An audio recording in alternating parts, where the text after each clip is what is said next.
আমিরুল আমিন বলে গেলাম আগামীকাল আপনার আব্বার কবরের পাশে একটা গরু বানবেন, গরু বাঁধিয়া ভালো খাবার দিবেন, গরুটারে বেঁধে রেখে একটু আড়ালে দাঁড়াইবেন, দেখবেন ওই গরুটা চারিদিকে টালুমালু তাকাইবে, দড়ি ছিঁড়ে ফেলার জন্য চেষ্টা করবে, চোখ দিয়া দরদর করে পানি ছেড়ে দিবে। কারণ পৃথিবীর সব প্রাণী কবরে আযাব বুঝতে পারে গো, একমাত্র মানব এবং দানব বুঝতে পারে না রে মুসলমান। এই কবর কিন্তু কাউকে ছাড়বে না,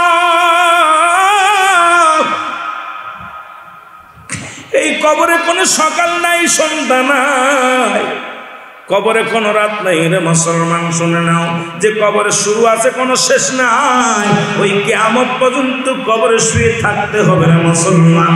জোরে জোরে চিল্লায়া বলা যাবে না আল্লাহু আকবার। আদম আলাইহিস সালামের কাছে আজরাইল এসে বলে, হুজুর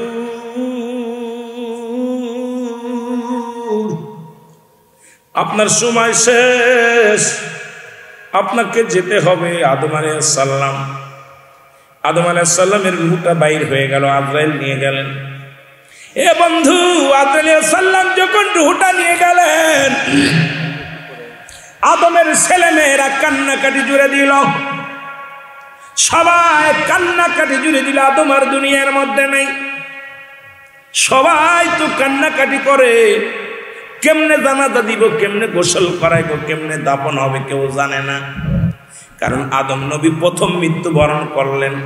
আদমের আগে একজন তার সন্তান, ওই হাবিল কাবিলের ইতিহাসটা সবাই জানেন। দুই ভাইয়ের অট্টগোল, কিন্তু এক ভাই আর এক ভাইকে চাপা দিলেন, মেরে ফেললেন। ওটা তো তারা হালে বায়তা দেখে নাই। সুতরাং কেমনে জানাজা পড়বে, কেমনে কাফন দিবে, কেমনে দাফন দিবে, এটা কেউ বলতে পারে না। সবাই দাঁড়ায় আছে।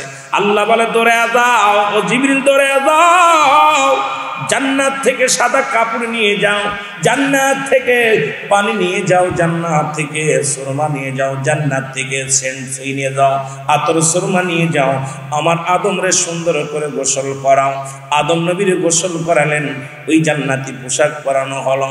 আর শীষকে দিয়া জানাজা দাও, শীষ হবে ইমাম, আদম আলাইহিস সালামের ইমামতি করবে শীষ আলাইহিস সালাম। তোমরাও দলে দলে দাঁড়ায় যাবা আদম আলাইহিস সালামের জানাজায়। এটা আমার হুকুম দিলাম, তোমরা জলদি করে যাও। জোরে জোরে চিল্লায়া বলা যাবে না মারহাবা। আমি এই কথাটা বুঝানোর জন্য বলতেছিলাম মুসলমান, এই কথাটা বুঝানোর জন্য আপনাদেরকে বলতেছিলাম, বাবারে দুনিয়ার মধ্যে কত টাকাওয়ালা, কত বাড়িওয়ালা, কত হাজার বছর হায়াত পর দুনিয়া থেকে আল্লাহ তাদের নিয়ে গেছে। হয়তো 6 বছর, 50,000, 50 বছর, 80 বছর, 90 বছর, 100 বছর, 300 বছর যাদের হায়াত ছিল তারাও দুনিয়া থেকে চলে গেছে। কেউ নাই, কেউ থাকার সম্ভাবনা নাই। কত টাকাওয়ালা, কত বাড়িওয়ালা দুনিয়ার মধ্যে আগমন করলো, কেউ চিরস্থায়ী নয়, সবারই চলে যেতে হবে। আর এই দুনিয়াটা একটা সুন্দরী মহিলা এটা প্রমাণ করে দিয়েছে হযরত ঈসা আলাইহিস সালাম। এর মুসলমান বনি ইসরাইল গোত্রের মধ্যে আরেকজন নবীর নাম হলো হযরত ঈসা আলাইহিস সালাম। উনি প্রতিনিয়ত কবর গোরস্থানে যাইতেন, কবরের পাশ দিয়ে হাঁটাহাঁটি করতেন। এ বাবারা, দিলের কান্ডে লাগা শোনো, ঈসা আলাইহিস সালাম একদিন দেখে একজন যুবক কবরের পাশে দাঁড়ায় দাঁড়ায় কান্দে। ঈসা নবী ডাকতে বলে, যুবক তুমি কান্দো কেন? বলে, হুজুর আমি কান্দি, আমার বিবি মারা গেছে, বিবিরে কবর দেয়া হয়েছে গোরস্থানে।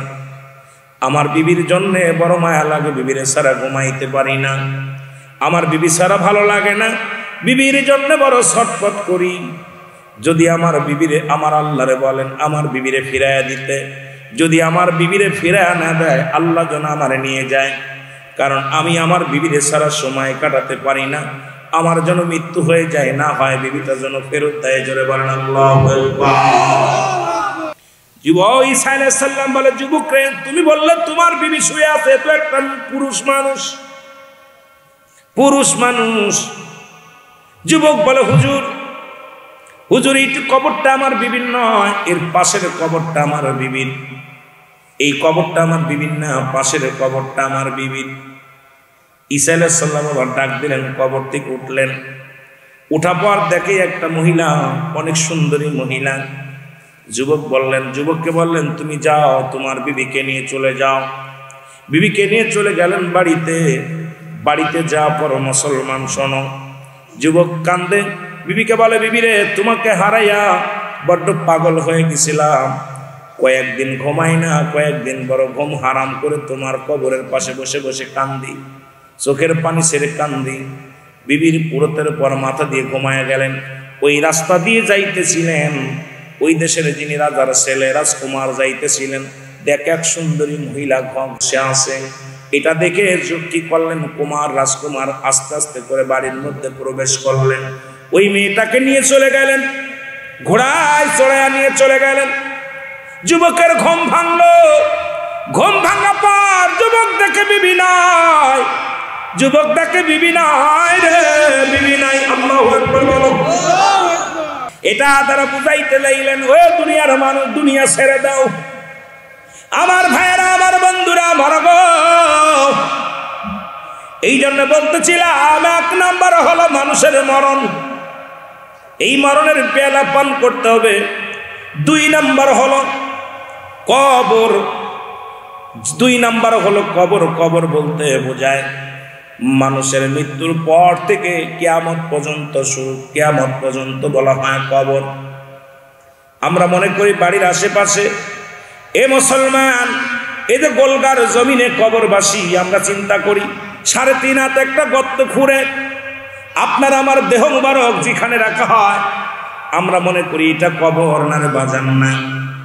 যারা হাঙ্গর কুমিরে যাদের খাইলো তাদের কবর কোথায়? যাদেরকে সাপ কিছুতে খেয়ে ফেললো তাদের কবর কোথায়? যাদেরকে আগুনে পুড়াইয়া দিল তাদের কবর কোথায়? মুসলমান, কবর বলতে বোঝায় মানুষের মৃত্যুর পর থেকে শুরু করে কিয়ামত পর্যন্ত জগৎটাকে বলা হয় কবরের জগৎ। কবরের জগৎ। এই কবরে কিন্তু, কবর কিন্তু কাউকে ছাড়বে না। এই কবরে যেদিন আপনাকে আমাকে শোয়া দিবে রে মুসলমান, অনেক লম্বা আলোচনা, বেশি বিস্তারিত বলতে যাব না, একটু বোঝায়া দিয়ে যায়। কবর কিন্তু ছাড়বে না। কবরে যেদিন শোয়া দিবেন, দেওয়ার পর ওই কবরে একজন ফেরেশতা আসবে, তার নাম হলো নুমান ফেরেশতা। জোরে বলো আল্লাহু আকবার। এই ফেরেশতা এসে আপনাকে ডাক উঠায় বলবে, বান্দারে ওঠো, ও বান্দা ওঠো। 2টা কাগজ থাকবে নুমান ফেরেশতার হাতের মধ্যে, একটা হলো বদ আমল, একটা হলো নেক আমল। আমার বাজানেরা, আমি কথাগুলো বললে বুঝতে পারবেন। আজকে যত যুবক ভাইয়েরা আছেন, বৃদ্ধ ভাইয়েরা আছেন, মুরব্বী বাবারা আছেন, সবাই দিলের কান্ডা লাগায় শোনেন। 2টি কাগজ থাকবে, একটা কাগজ হলো নেক আমল, আর একটা হলো বদ আমল। এই আমলখানা 2টি নিয়ে বদ নেক আমলটা তার বান্দার হাতের মধ্যে দিবে। বান্দা তুমি লেখো, বান্দা তুমি লেখো কবরের ভিতরে। অনেকে বলে কবরের ভিতরে গেলে মনকার নেকির ফেরেশতা আইব। এই মনকার নেকির ফেরেশতা আসার আগে একজন ফেরেশতা আসবে, তার নাম হলো নুমান ফেরেশতা। জোরে বলেন মারহাবা। ফেরেশতার নাম কি? নুমান ফেরেশতা। আমরা সবাই জানি যে কবরে মনকার নেকির আসবে। নুমান ফেরেশতা যে জাগায়া বলবে, বান্দাই নাও, তুমি 80 বছরের জিন্দেগি, 50 বছরের জিন্দেগি, 60 বছরের জিন্দেগি কি কি করেছো, ও বান্দাই নাও। তাকায় দেখবে কত রাকাত নামাজ পড়েছিল, কত তো নামাজ আদায় করেছিল, কত জায়গা মাহফিলে বসেছিল, কতবার জিকির করেছিল, কতবার নবী দুরূদ পড়েছিল, কত জায়গা দান ধ্যান করেছিল, কত জায়গা ভালো কাজ করেছিল। বান্দা দেখবে আর বলবে, বান্দা তাড়াতাড়ি লেখো। বলবে, আমি লিখবো কেমন করে, আমার কাছে তো কলম নাই, আমার কাছে তো কলম নাই। বলবে, বান্দা তোমার ডান হাতের 7 আঙ্গুল বড় কলম। জোরে বলুন আল্লাহ। ডান হাতের 7 আঙ্গুল মুবারক কলম, এই কলম দিয়ে তুমি লেখো। এ মুসলমান, আমার দেশে অনেক আলেম সাহেব এই আঙ্গুলের মধ্যে চুন লাগায় পান খায়। আমি অনুরোধ করবো বাজান রে, এই আঙ্গুলের বড় দাম। রাহমতুল নবী রাহমাতুল লিল আলামিন এই আঙ্গুল দিয়া চন্দ্রটারে দ্বিখণ্ডিত করেছে। এই আঙ্গুল দিয়া কবরের ভিতরে তোমার আমল নামাটা লেখা লাগবে না মুসলমান। এই আঙ্গুল চুন খাওয়ার জন্য নয়, এই আঙ্গুলটারে পবিত্র রাখতে হবে। জোরে জোরে চিল্লায় বলেন ঠিক কিনা?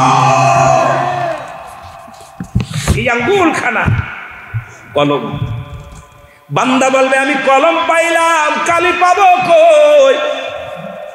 কলম তো পাইলাম, কালি পাবো কই? ডাকবে বলে বান্দারে, কালি হলো তোমার মুখের থুতু মুবারক। আমার ভাইরা, আমার বন্ধুরা, বান্দা বলবে আমি, বান্দারে বলবে বান্দা তোমার মুখের ওই থুতু মুবারক হলো কালি।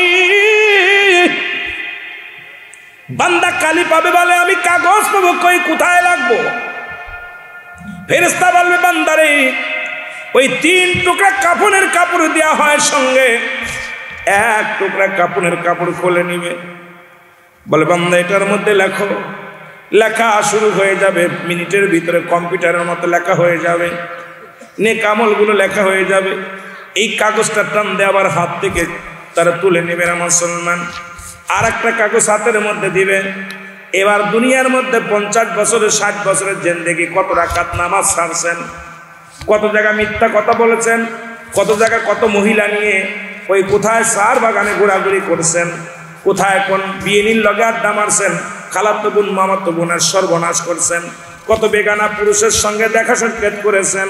কারণ শরীয়তের বিধান অনুযায়ী ও মুসলমান শুনে নাও, শুনে নাও, যাদের সঙ্গে দেখা দিয়া হারাম তাদের সঙ্গে বিয়ে করা তাদের জায়েজ, যাদের সঙ্গে দেখা দিয়া জায়েজ তাদের সঙ্গে বিয়ে করা হারাম। সুতরাং বেগানা মহিলার সঙ্গে দেখা দিয়া হারাম, বেগানা পুরুষের সঙ্গে দেখা দিয়া হারাম।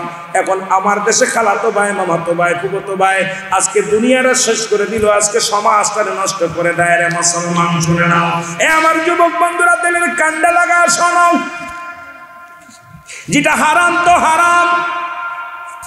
ও যুবক বন্ধু, এবার হাতের মধ্যে যখন কাগজখানা পড়বে, 50 বছরের জিন্দেগি কত অন্যায় করেছো, তখন চিৎকার মেরে কানবে আর বলবে আমি তো এই অন্যায়গুলো করি নাই, আমি তো অপরাধ করি নাই, আমি তো নামাজ ছাড়ি নাই। তখন ডাকতে বলবে দেখো তুমি কত মাস, কত তারিখে, কোন বছরে, কোন সময়, কত সেকেন্ড তুমি কি অন্যায় করেছো, সব সামনে হাজির হয়ে যাবে। পালানোর মতো কোনো পথ পাবে না। ডান দিকের মাটিগুলো বাম দিকে চাপ দিবে,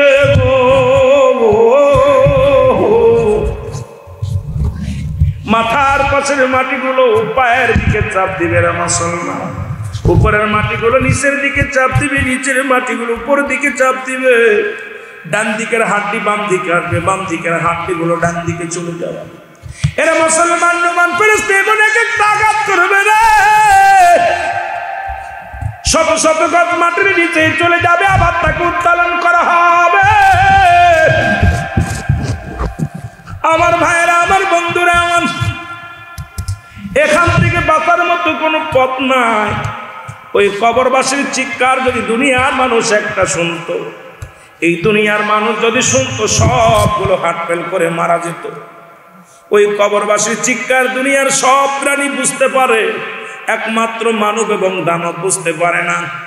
এ দুনিয়ার মানুষ কবরে যা যা ভয়, যদি বুঝতে চান, যদি দেখতে চান রে মুসলমান, আমিরুল আমিন বলে গেলাম আগামীকাল আপনার আব্বার কবরের পাশে একটা গরু বানবেন, গরু বাঁধিয়া ভালো খাবার দিবেন, গরুটারে বেঁধে রেখে একটু আড়ালে দাঁড়াইবেন, দেখবেন ওই গরুটা চারিদিকে টালুমালু তাকাইবে, দড়ি ছিঁড়ে ফেলার জন্য চেষ্টা করবে, চোখ দিয়া দরদর করে পানি ছেড়ে দিবে। কারণ পৃথিবীর সব প্রাণী কবরে আযাব বুঝতে পারে গো, একমাত্র মানব এবং দানব বুঝতে পারে না রে মুসলমান। এই কবর কিন্তু কাউকে ছাড়বে না, এই কবরে কোনো সকাল নাই, সন্ধ্যা নাই, কবরে কোনো রাত নাই রে মুসলমান। শুনে নাও, যে কবরে শুরু আছে কোনো শেষ নাই, ওই কিয়ামত পর্যন্ত কবরে শুয়ে থাকতে হবে রে মুসলমান। জোরে জোরে চিল্লায়া বলা যাবে না আল্লাহু আকবার। এ দুনিয়ার মুসলমান,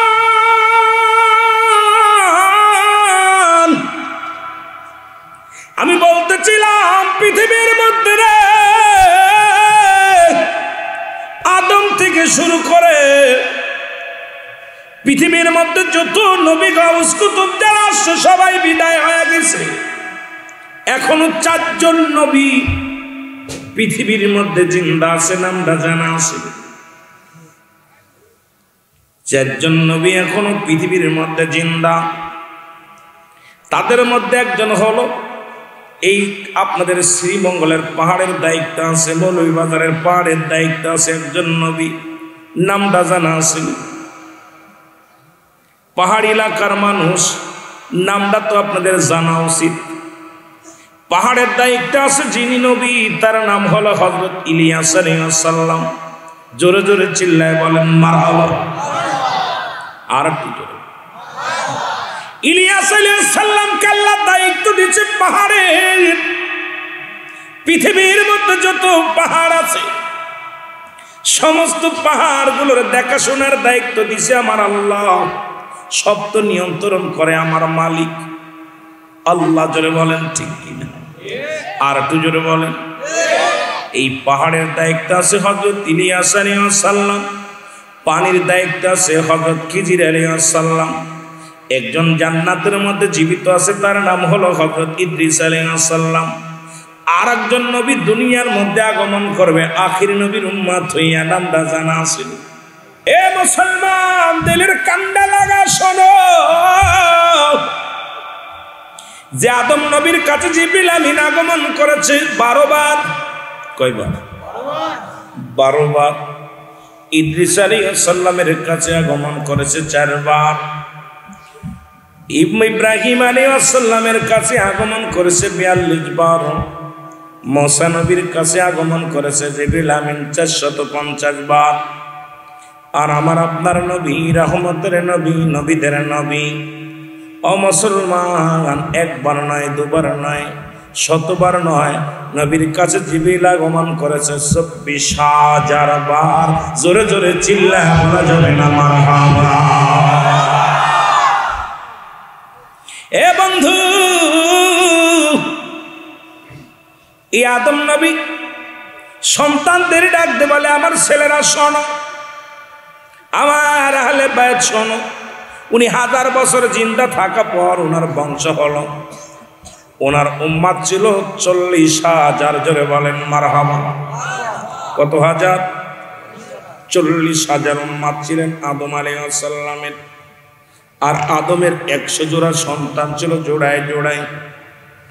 একজন সন্তান ছিল বেজোর, তার নাম হলো হযরত শীস আলাইহিস সালাম। জোরে বলা যাবে না মারহাবা। আদম ডাকতে বলে, সন্তানের রে, আমি বিদায় হয়ে যাব।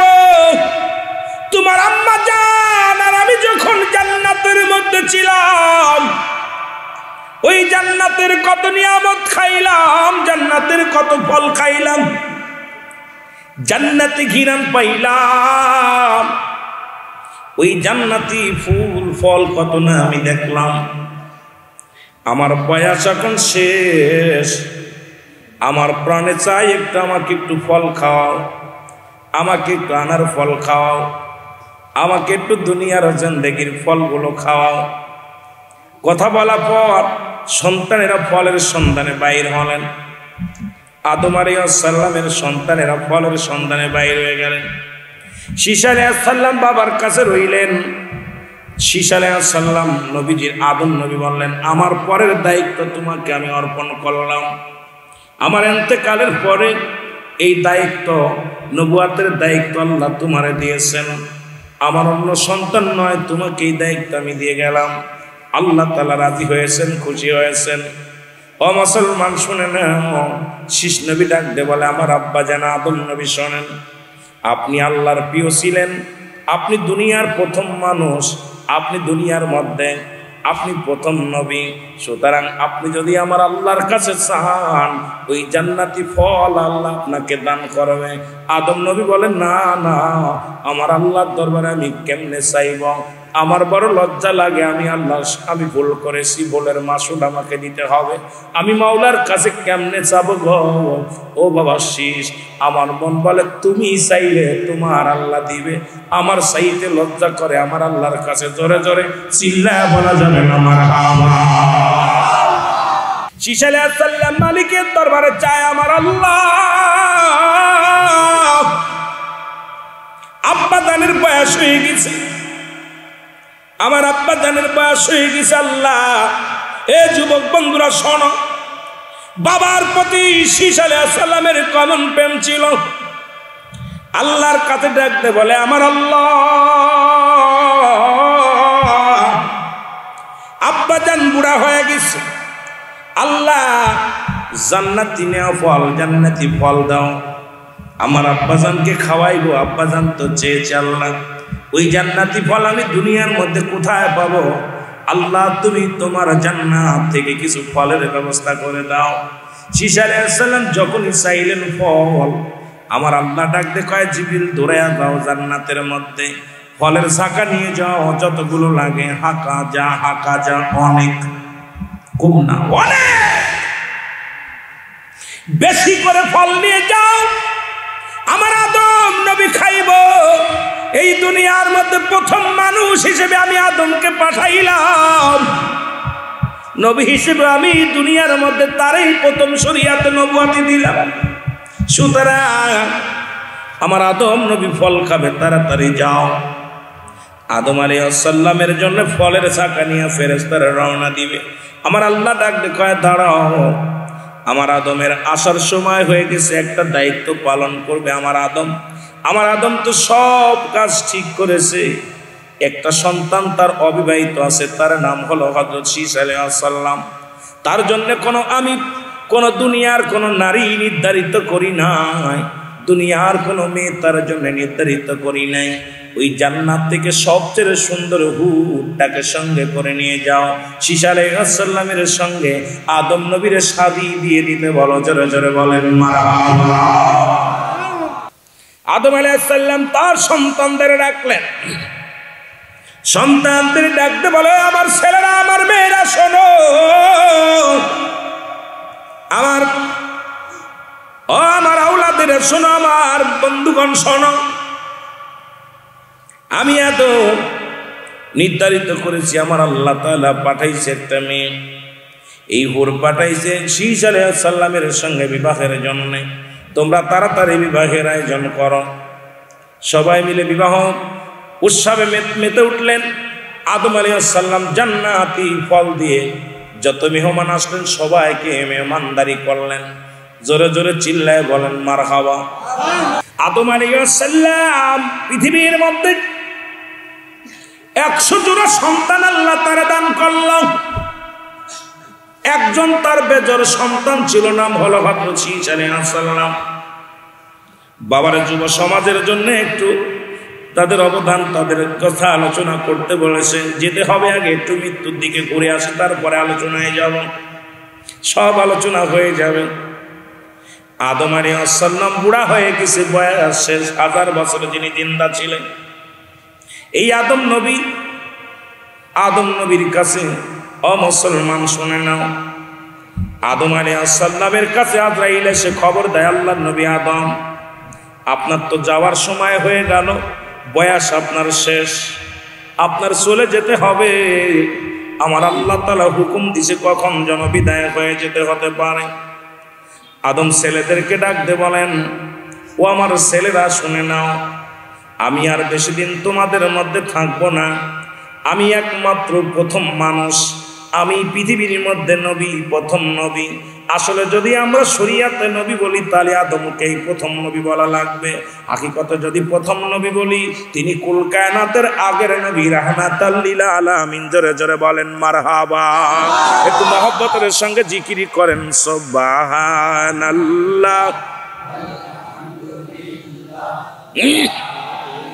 মানুষ বসলে আলোচনা করে মজা লাগে, ডাইকে ঢুকে এনে বসায়, এরপরে ডিস্টার্ব হইলে কথা বলতে মিশন। 4 জন নিয়ে বসি, আস্তে আস্তে এখন কোথাও কোথাও সাথে গল্প করবো না, ওয়াজ করবো জোরে জোরে। আর জোরে লা ইলাহা এর নাই কোন ইলাহ আল্লাহ ছাড়া, বলো নাই কোন মাবুদ আল্লাহ ছাড়া। লা ইলাহা ইল্লাল্লাহ, বলো লা ইলাহা ইল্লাল্লাহ। জোরে জোরে কালেমা পড়েন না, লা ইলাহা লা ইলাহা।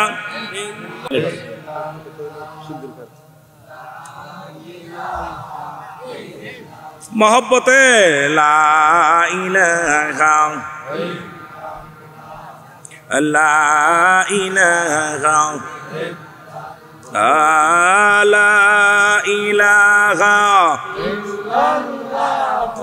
মুহাম্মদ রাসূল। এই কালেমা যেজন পড়বে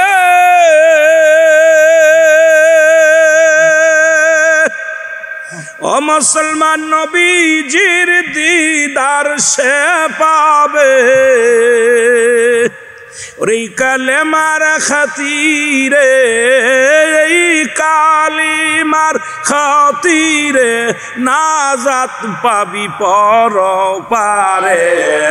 লা ইলাহা ইল্লাল্লাহ লা ইলাহা ইল্লাল্লাহ লা ইলাহা ইল্লাল্লাহ মুহাম্মদ রাসূল।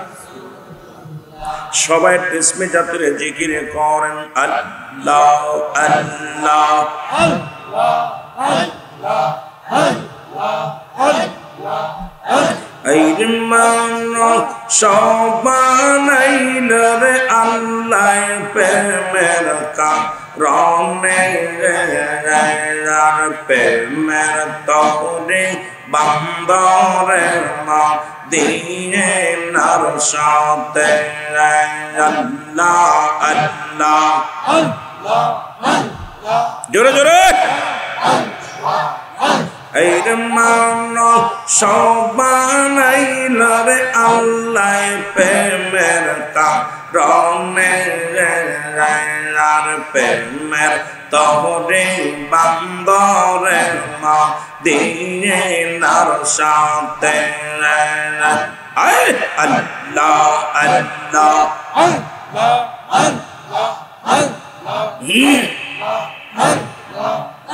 আল্লাহ বানাইল বহু জাতি, আইর শিখাইল প্রেম প্রীতি, আর মরণ বিকে পাঠান আল্লাহ মরণ বি সাউন্ড দেন কারণে, প্রেমের তরে বান্দরে মা দিয়ে নার সামনে। আল্লাহ আল্লাহ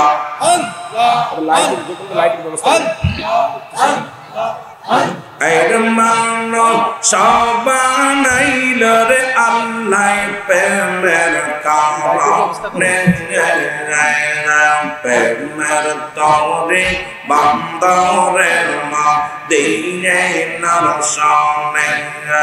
আল্লাহ আল্লাহ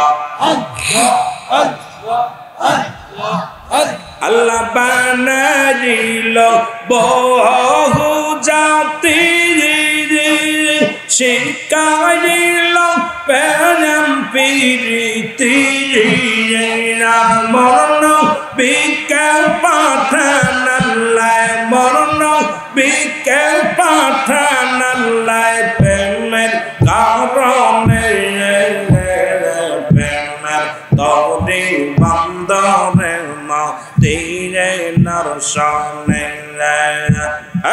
আল্লাহ আল্লাহ আল্লাহ আল্লাহ। একটু জোরে জোরে করেন না। এই রে প্রেমের তরে বান্দরে মা দিয়ে নার সামনে। আল্লাহ আল্লাহ আল্লাহ আল্লাহ আল্লাহ বানাইল আসমান জমিন আর বানাইল রাত্র দিন মরণ বিকে পাঠান আল্লাহ প্রেমের কারণে প্রেমের তরে বান্দরে মা দিয়ে না সামনে আল্লাহ আল্লাহ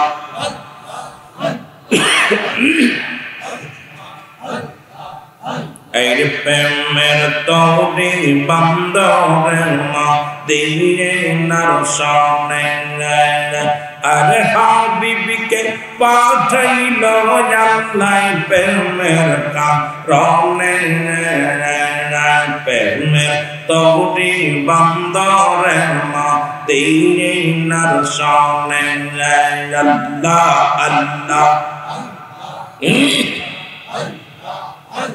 লা ইলাহা ইল্লাল্লাহু মুহাম্মাদুর রাসূলুল্লাহ সাল্লাল্লাহু আলাইহি ওয়াসাল্লাম।